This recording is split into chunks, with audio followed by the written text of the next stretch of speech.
Salut à toi, j'espère que tu vas bien. Bienvenue dans cette nouvelle vidéo. Alors aujourd'hui, nous allons parler des plateformes de rédaction. Qu'est-ce que j'en pense réellement? Est-ce qu'il est possible de bien vivre de la rédaction web uniquement en rédigeant sur ce type de plateforme? Quels sont les avantages et inconvénients, etc. Je te dis tout dans cette nouvelle vidéo. Mais juste avant de commencer, si tu arrives pour la première fois sur cette chaîne, je me présente, je m'appelle Olivier et j'accompagne les rédacteurs web freelance à prendre confiance en eux, à trouver des clients et à générer plus de 2000 € par mois à temps partiel. Sur cette chaîne, on parle SEO, prospection et mindset. Donc si ça t'intéresse, je te laisse t'abonner à cette chaîne en activant la petite cloche pour être sûr de ne rien louper des prochaines vidéos. Alors, si tu t'es déjà un peu renseigné, tu sais bien qu'il existe énormément de plateformes de rédaction. Je pense notamment à Textbroker, à Scriber, à Redactiweb et etc. On ne va pas toutes les faire, mais ce qui est sûr, c'est que certaines d'entre elles sont plus fiables que d'autres. En ce qui me concerne, ma préférée reste et restera toujours Textbroker. Pourquoi? Tout simplement parce que quand j'ai décidé de me lancer, je me suis avant tout concentré sur cette plateforme et surtout, je n'ai jamais eu le moindre problème. On m'a toujours payé dans les temps, donc je ne peux que te la recommander. D'ailleurs,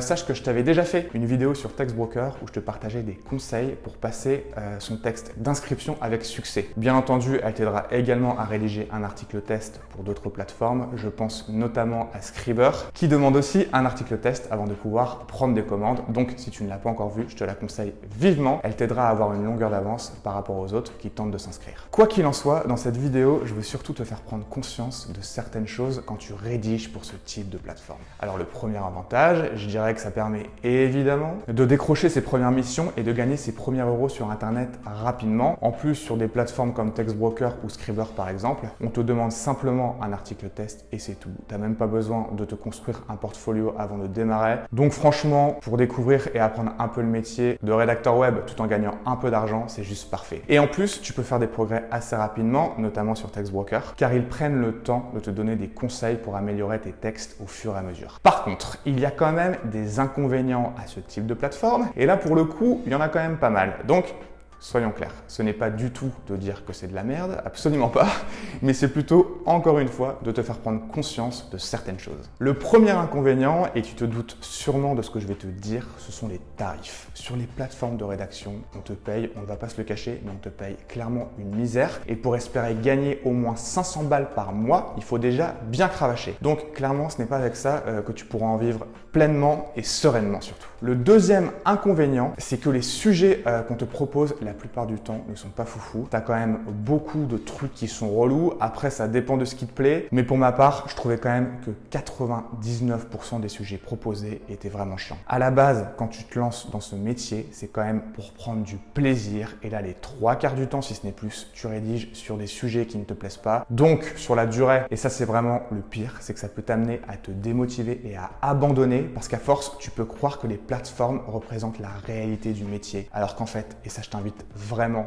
à en prendre conscience, ça n'a juste rien à voir. Le troisième inconvénient, c'est que lorsque tu rédiges pour ce type de plateforme, tu as généralement un briefing à suivre et à respecter à la lettre. Et le problème, c'est que la plupart des briefs qu'on te propose sont souvent dégueulasses. Parfois, on te demande de placer un nombre de mots-clés invraisemblable, alors qu'on sait bien que le bourrage de mots-clés, ça ne fonctionne plus depuis longtemps. Développer le champ sémantique de son article, de son sujet, ça oui, c'est évident, mais il ne faut pas faire les choses n'importe comment. Il faut savoir les placer de manière stratégique, etc.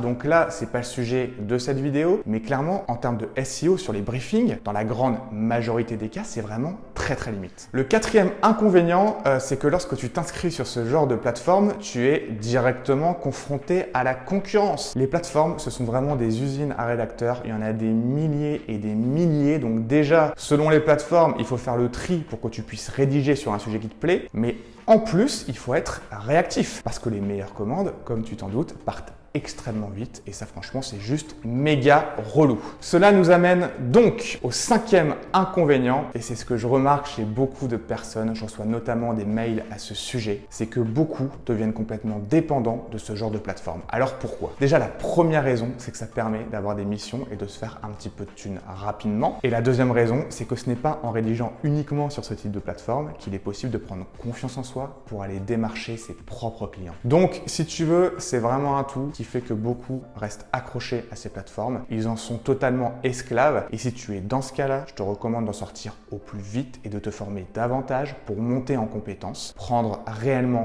confiance en toi et surtout pour apprendre à démarcher des clients. Parce que avoir des compétences, c'est super, mais retiens bien que ça ne suffit pas. Si tu veux réellement vivre de cette activité, il faut que tu apprennes à vendre, sinon tu n'iras nulle part, je te le garantis. Pour te donner mon exemple, quand j'ai démarré dans la rédaction web, je me suis dit, il suffit que je me forme et les clients viendront tout seuls. Et ben, je peux te dire que j'ai été complètement à côté de la plaque. Avoir des compétences, c'est très bien, mais trouver des clients, c'est vraiment autre chose, comme je te l'ai dit juste avant. Il faut notamment savoir où aller, il faut savoir attiser la curiosité de ses prospects, il faut savoir créer une offre irrésistible et il faut aussi, et ça c'est super important, je trouve d'ailleurs qu'on n'en parle pas assez, mais il est important de développer son leadership parce que être salarié et être freelance, ça n'a juste rien à voir. Donc il faut vraiment travailler sur soi, notamment sa confiance en soi et son estime de soi. Dans le cas contraire, même si tu as les bonnes stratégies, il te sera très difficile de passer à l'action massivement, mais aussi de convaincre tes prospects. Donc croire en soi et en ses capacités, je te le répète, c'est juste